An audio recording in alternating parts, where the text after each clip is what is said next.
Tema del teórico es la clínica de los fenómenos oncohematológicos, leucemias y linfomas, ¿verdad? Entonces, es un tema muy largo. Yo me voy a centrar en linfomas, que es lo que él no va a llegar a dar mañana. Él va a hablar la parte general y se va a detener en leucemias. Y yo les hago un repaso de linfomas. Como siempre decimos, las cosas que damos en el seminario tienen que servirles de repaso, que es muy importante. ¿Por qué? Porque requiere que leamos.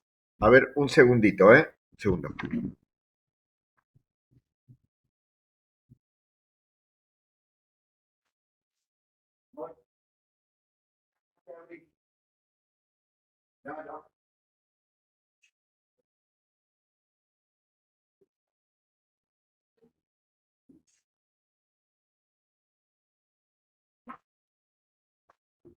Perdón, ¿eh? Bueno, ahí Camilo mañana, como les decía, le va a hablar, vamos a hablar de linfoma, pero vamos a hacer un súper repaso, que es, hacemos hincapié en lo que es más importante desde el punto de vista clínico cuando hablamos de linfomas. ¿Estamos? Esto requiere que ustedes lo usen después de la presentación para repasar y que puedan desarrollar el tema leyéndolo después de texto, como siempre, como hacemos siempre. Cuando hablamos de linfoma, fíjense si nosotros estamos frente a una patología que tiene un montón de subtipos o de forma de presentación. Muchas de estas nosotros vamos a llegar al diagnóstico cuando hacemos una anatomía patológica, pero muchas de ellas tenemos un gran porcentaje que aparecen en una presentación clínica que las hace muy manifiestas. La gran división que vamos a hacer en este seminario es el linfoma de Hodgkin y no Hodgkin. ¿Sí? ¿Por qué? Porque el linfoma folicular puede ser un Hodgkin primario, un linfoma del manto, un linfoma primario del mediastino, un linfoma de Burkitt, de células marginales que tenga infiltración del sistema nervioso central, no está ahí, pero que sea un linfoma a nivel gástrico o digestivo. Esta nomenclatura está dada del consenso de la Sociedad Argentina de Hematología del 2023, que es el último consenso cómo se están clasificados los linfomas. Nosotros lo que necesitamos del punto de vista clínico, ¿por qué? Porque nadie por verlo con la clínica va a decir tiene un linfoma del manto. En realidad, eso es una clasificación histopatológica o un linfoma cutáneo primario es un diagnóstico de anatomía patológica. Pero nosotros vamos a ver cómo hacemos la aproximación clínica a esto, ¿sí? Y esta para primera aproximación clínica nosotros tenemos que pensar en dos grandes entidades: la enfermedad de Hodgkin o linfoma de Hodgkin y los linfomas no Hodgkin. Entonces, cuando nosotros pensamos en enfermedad de Hodgkin, que lo usamos como sinónimo del linfoma de Hodgkin, es una de las patologías oncomatológicas que más se conoce, que más se describió. Fíjense el año en que está descripta, 1832. Debe haber pocas descripciones de patología que haya pasado tanto la prueba del tiempo. Pero tiene otra cosa. Ya desde el año 1970, fíjense la cantidad de décadas que venimos pasando, es una enfermedad oncomatológica que tiene criterios de remisión, que tiene criterios de curabilidad. Y el patognomónico de la Profe, historia. Sí, perdón, hay una amiga que está esperando para entrar. bueno, ¿qué le vamos a cobrar? A ver, para entrar, ¿qué le va a salir esto? Ahí ya la dejamos pasar. Mientras la aceptamos, ¿les queda claro un poco lo que charlábamos recién de la variedad que tienen los linfomas? ¿Mm? Eh, y Sí. sobre todo esto, que en la clínica nosotros tenemos que pensar en estas dos cosas, en el Hodgkin y el no Hodgkin, que después el diagnóstico definitivo, si es un Hodgkin o un no Hodgkin, te lo va a dar la anatomía patológica o lo que es el extendido de médula con la biopsia de médula hecho por hematología. Los linfomas de Hodgkin tienen una célula patognomónica, que ahora vamos a ver unas imágenes, que es la célula de Reistenberg. Si en un extendido de médula los hematólogos ven esta característica de célula de Reistenberg, le ponen el sello de linfoma de Hodgkin. ¿Sí? Tiene una característica que tenemos una prevalencia entre 40 y 80% en Occidente, y que la variedad de esclerosis nodular es la variedad más frecuente que nos vamos a encontrar. Hay otra variedad que es celularidad mixta, pero tiene mucho más prevalencia la nodular. Es común en etnias blancas y es más común en hombres que en mujeres. Y tiene dos picos de aparición, en el tercer y en realidad dice noveno, pero es entre el tercer y el sexto diseño de la vida. ¿Sí? La característica que decíamos histológica te la da la célula de Reistenberg, que es una célula grande, ¿se acuerdan de patología? Cuando hace el extendido uno ve todos los rojos y blancos, y en esta es una célula con dos núcleos gigantes. Esta célula de Reistenberg le pone el sello, que es un linfoma de Hodgkin. Acá lo vemos con otra tinción con una hematoxilina de eosina, y aquí vemos estos dos células gigantes o células gigantes de Reistenberg, donde cuando se ve eso no necesitamos hacer ninguna otra marcación, es un linfoma de Hodgkin. ¿Qué manifestaciones clínicas tiene? Esta es la forma de linfoma que suele tener mayor cantidad de adenopatías. Fíjense, 90% de los pacientes tienen adenopatía. La primer adenopatía, la que primero aparece generalmente es la cervical. Tenemos luego axilares y las inguinales son menos manifiestas. Ustedes saben que las adenopatías inguinales a veces podemos tener crecimiento de adenopatía inguinal con duroelástica, no dolorosa, que puede ser por traumatismo de miembros inferiores, en las mujeres por fenómenos de depilación, por lesiones de piel, pero las axilares y sobre todo las cervicales son la aparición mucho más frecuente. Están acompañados en general de algunos de los síntomas, como vamos a ver, que acompañan a los dos tipos de linfoma, que es pérdida de peso, fiebre, repercusión general, diaforesis nocturna, o sea, sudor, transpiración nocturna y fenómenos de prurito. Y en general el vaso suele estar aumentado de tamaño. Entonces, nosotros tenemos un paciente joven con poliadenopatías, con síntomas de pérdida de peso, fiebre prolongada, sudoración nocturna, y palpamos el vaso, tenemos grandes posibilidades que estemos frente a un linfoma. ¿eh? Acá es un poco para que recordemos los sitios de aparición de las adenopatías. Por supuesto que las del anillo de Waldeyer, submaxilares, del cuello, suelen ser mucho más sensibles. Y hay que acordarse también, si uno palpa ganglios supraclaviculares o laterocervicales, ver la característica que tiene. Acuérdense que las adenopatías del linfoma son no dolorosas, son duroelásticas y no dolorosas, ¿sí? Y las adenopatías del linfoma no fistulizan.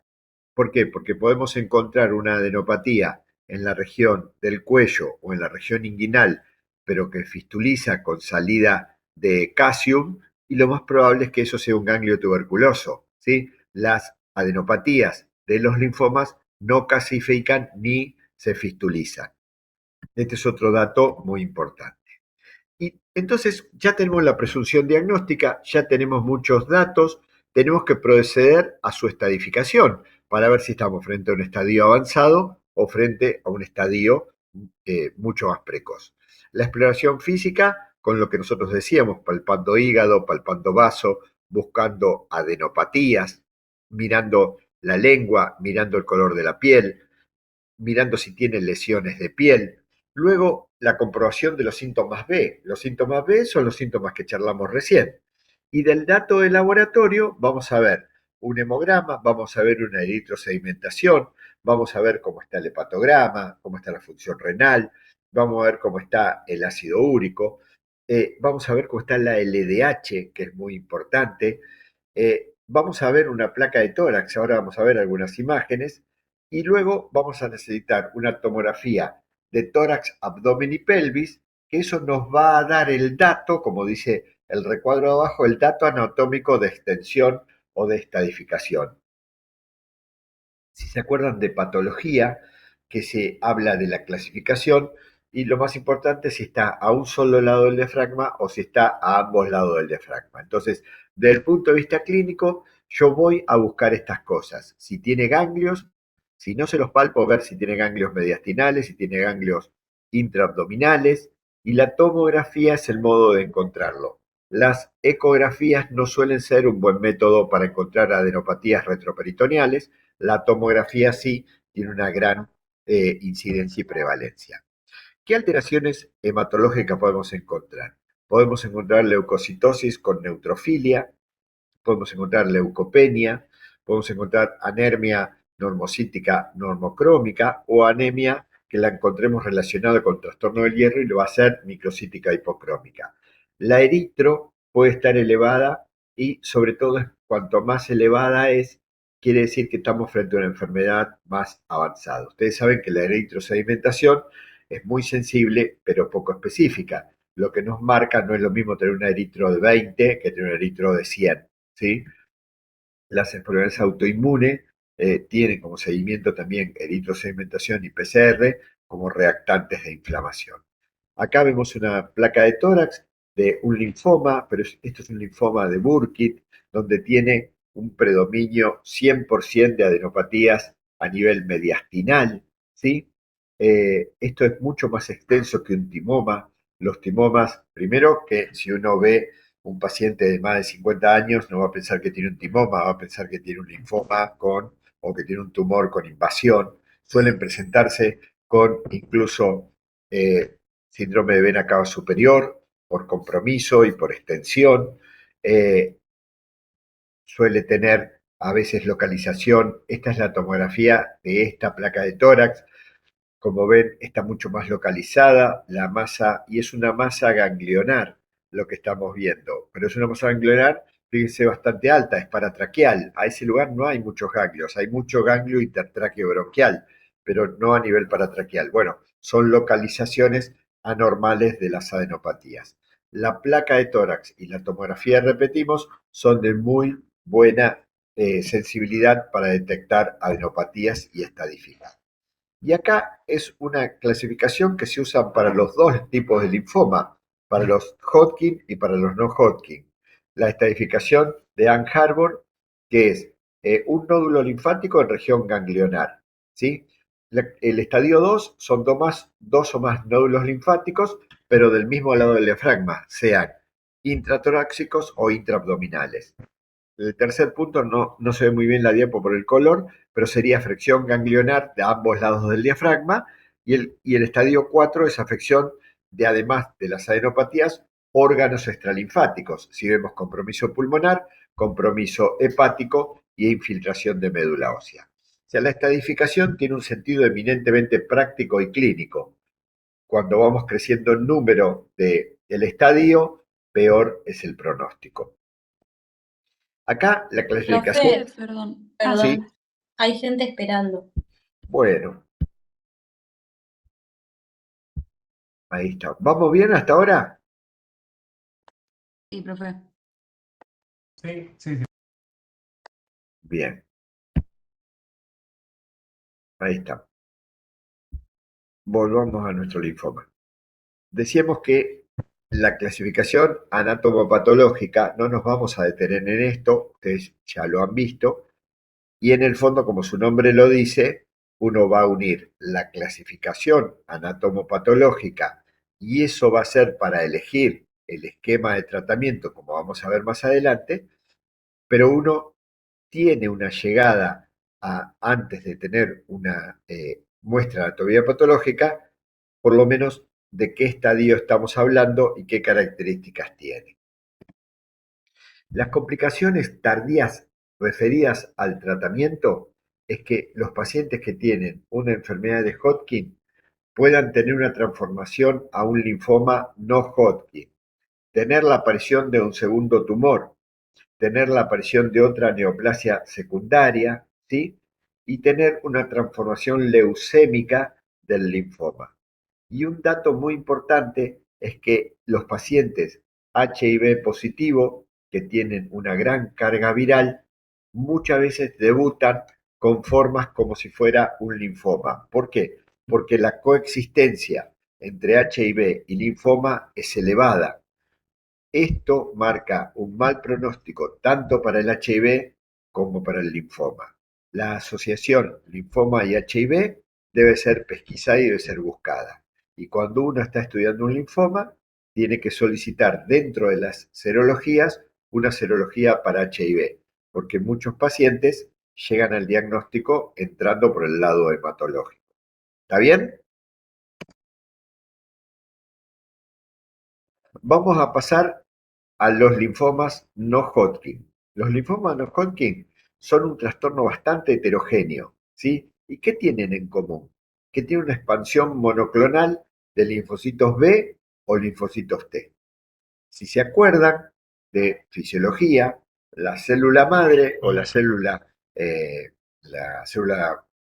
huevo o la stem cell se divide inicialmente en dos grandes ramas. La rama que da los linfocitos T y la rama medular. Y en la rama medular aparecen los trombocitos, aparecen los eritrocitos. La rama de T, de los linfocitos T, se reproduce en ganglios y completa en el timo, ¿sí? Por eso tenemos la T.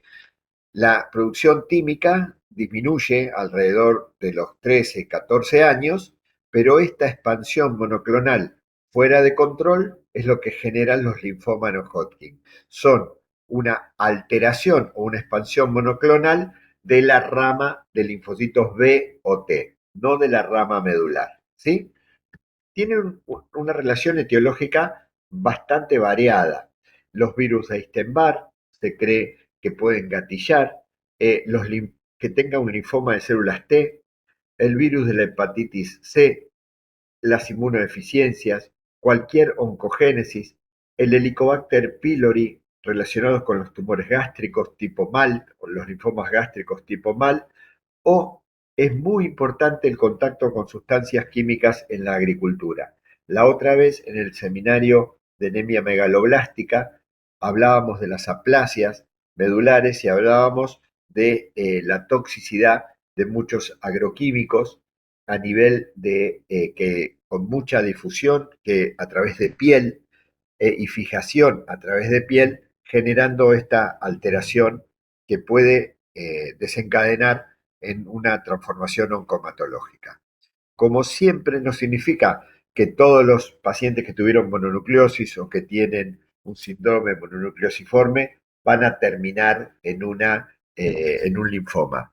Pero sí es muy importante saber que si yo tengo un oncogen, como siempre, fenotipo más genotipo, y esto me lo gatilla, va a aparecer. Los linfomas de Burkitt son tumores eminentemente del mediastino, un poco parecido a la placa que vimos primero, pero el Burkitt es endémico en algunas regiones de África, donde hay una variedad del virus de Epstein-Barr muy extendida en la población y que genera la posibilidad de desarrollos de linfomas. Entonces, predisposición genética más una alta incidencia de quien lo gatille. Este también tiene adenopatías indoloras, duroelásticas, móviles, no confluyentes, pero hay una gran variedad de pacientes que son asintomáticos o que tienen síntomas B o que solo tienen prurito. ¿Qué característica tiene? En general, los linfomas no Hodgkin no tienen esplenomegalia o tienen en un porcentaje mucho menor que los linfomas de Hodgkin. Cada estadio clínico, entonces, debemos clasificarlo. Si es A, es que no tiene estos síntomas asociados. Si síntomas B, es lo mismo para los dos. Estos son los que más fiebre prolongada dan, suelen ser fiebre elevada, vespertina, sudoración nocturna, diaforesis tienen. Acuérdense, las enfermedades, como se decían los clásicos, que mojan la cama son el linfoma y la tuberculosis. Estas características sigue siendo totalmente aceptable desde la clínica. Este también tiene localización cervical y tiene una invasión del anillo de Waldeyer muy importante y los linfomas tipo MAL terminan diagnosticándose por endoscopía digestiva. Estos pacientes suelen tener más precozmente invasión y reemplazo de la médula posteriormente a lo periférico que le encontramos. Como en el otro, ¿qué tenemos que hacer? Tenemos que estadificar, pero estos pacientes, además, dentro de la estadificación, tienen dos cosas que le hacemos más que a los pacientes que pensamos que tienen un linfoma de Hodgkin. Le hacemos una punción lumbar. ¿Por qué? Porque gran parte de estos linfomas tienen afección del líquido cefalorraquídeo porque tienen invasión del sistema nervioso central. Esta característica lo convierte en una práctica que tenemos que ver. Paciente con adenopatía, algún signo neurológico que no tiene mucho foco, que tiene sobre todo acción en el estadio de conciencia, tenemos que pensarlo. Y luego un estudio de medicina nuclear, que es gammagrafía con galio, porque marca los linfomas de células grandes o los linfomas fuera de los ganglios, donde tenga tejido linfoide. Y esto, por ejemplo, me puede dar que me fije a nivel digestivo, como los linfomas MALT, a nivel de tejido linfoide que esté fuera de los ganglios, y dato de laboratorio, estos pacientes tenemos que ver proteínas totales, tenemos que ver siempre el ácido úrico, tanto sea inicialmente como posteriormente. Inicialmente porque nos va a marcar si tienen mucho recambio o muerte celular. Y luego en el tratamiento, como toda enfermedad oncomatológica, los pacientes deben ser hiperhidratados y debemos usar ácido úrico. ¿Por qué? Porque por la lisis, los fenómenos de lisis tumoral, los pacientes pueden hacer hiperuricemia maligna, ¿sí? Y no es que van a tener un ataque de gota, que de por sí es molesto, van a ser insuficiencia renal. Y son pacientes que después van a ser tratados con quimioterapia, ¿sí? Después hacemos un súper repaso con lo más importante. ¿Qué les muestro acá? Como les decía, estas dos diapos que siguen, esta y esta, contienen los tratamientos actuales para los linfomas. Contienen las drogas que actualmente se están usando. Antes de que ahora miremos esto y veamos un poco los efectos adversos, tenemos que saber que también la radioterapia es una opción para los linfomas. Los pacientes que tienen linfomas mediastinales, además de utilizar esquema de quimioterapia, hacen radioterapia para reducción de masa tumoral, ¿sí? Y muchos pacientes, una vez que se decide si han recaído en los tratamientos, se decide el trasplante de médula ósea. Y en el trasplante de médula ósea muchas veces se irradia a la médula para barrer todas las células anormales y que pueda generar el fenómeno de graft o de adhesión de la nueva célula madre que se trasplanta. En el día de hoy, estos tratamientos obviamente van a ser dirigidos, depende la estirpe celular que encontremos, y tienen distintos nombres, ¿sí? Este es el más clásico o es el primero que se conoció hace años, que es el esquema CHOP. Y ahora se llama R-CHOP porque tiene agregado rituximab, ¿sí?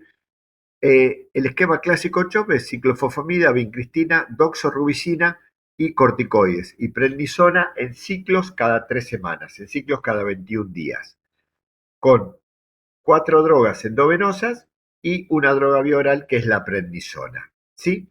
Van variando estos esquemas y en la actualidad se le agregó un tratamiento monoclonal que es el rituximab.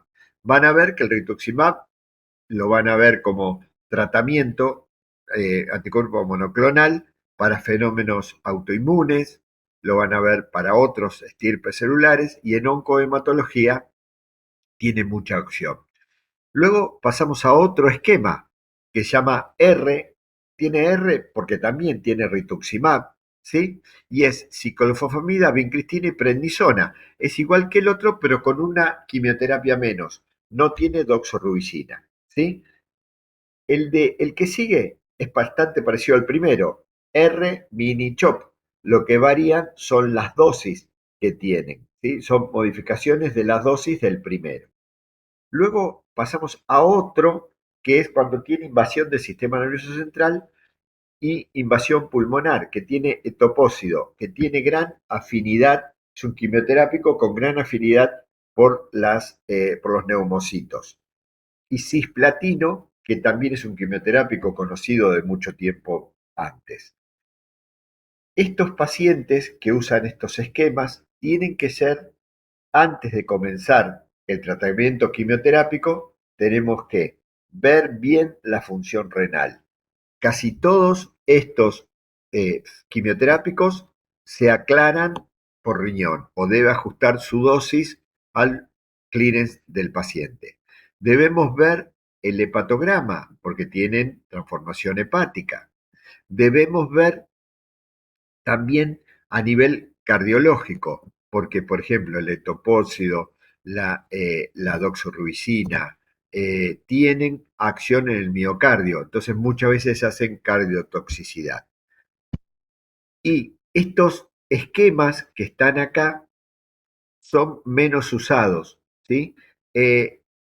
Tienen, es como un segundo escalón de tratamiento cuando fallan los primeros. Y acá fíjense que este contiene que dice filgastrin.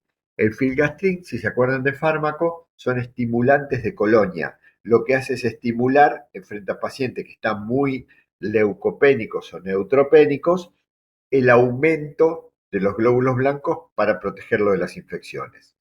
Pero no todos los pacientes se le coloca filgastrin inicialmente. Entonces, si tuviéramos que resumir y acordarnos de los tratamientos, lo que sabemos que hay un grupo grande de tratamiento que va a ser, siempre todos los grupos van a ser dirigidos según anatomía patológica, a la variedad de linfoma que estemos viendo.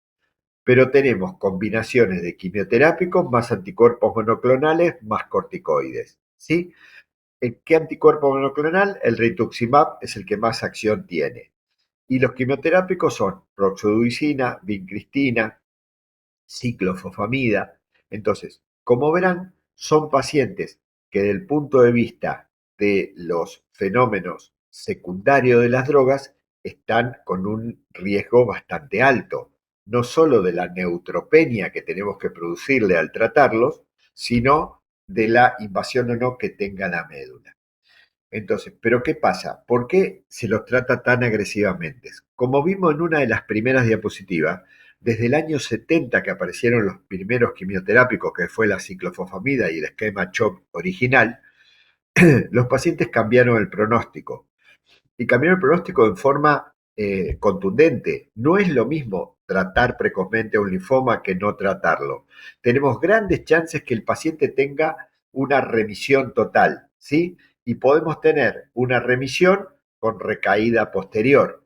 El paciente haya remitido y 1 o 2 años después lo veamos con una recaída. Muchos pacientes con segunda recaída tienen ya indicación de trasplante de médula ósea. Esta característica hace que estemos frente a una enfermedad que es muy importante el diagnóstico precoz, como en todas las enfermedades. Cuanto antes yo llegue al diagnóstico y antes tenga su estadificación, esto me va a ayudar para decidir un tratamiento. Y fíjense que la estadificación, como vimos en otra, es una estadificación eminentemente clínica. Nosotros, mientras el hematólogo y el patólogo nos dan el diagnóstico de certeza de qué tipo de linfoma estamos hablando, ya lo tenemos estadificado, porque la estadificación para uno u otro es la misma. Si tiene ganglios de un solo lado del diafragma, si tiene de ambos lados, si los pacientes tienen vaso o no tienen vaso, si tiene invasión de órganos extranodales, y esa característica va a permitir que yo trate al paciente mucho más enérgicamente. ¿Está bien? Lo que hicimos fue un resumen apretado del linfoma. Yo ahora se los envío y mañana con el doctor Martínez van a charlar lo que es directamente las enfermedades oncomatológicas en general y leucemias. ¿Alguna duda? Profe, hay una compañera que se le cortó la luz. Me dijo que te avise porque ahí estaba esperando para entrar por el presente.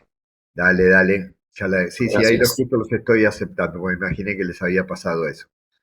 Ahí lo dejé. Ahora esperen un segundito que ya vemos el tema del presente, mientras voy recorriendo la lista, como hacemos siempre.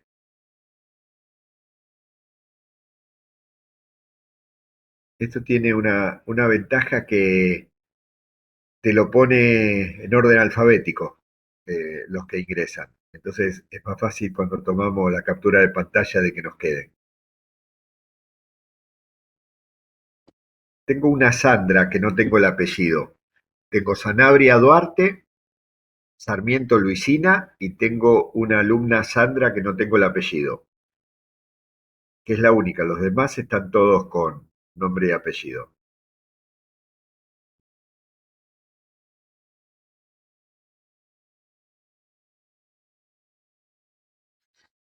Cualquier cosa después me escriben. Bueno, ¿quedó más o menos claro? Sí, profe, muchas gracias. Profe. Bueno, nos vemos, chicos. Hasta luego. Gracias. Chau, chau. Chao, profe. Gracias, profe.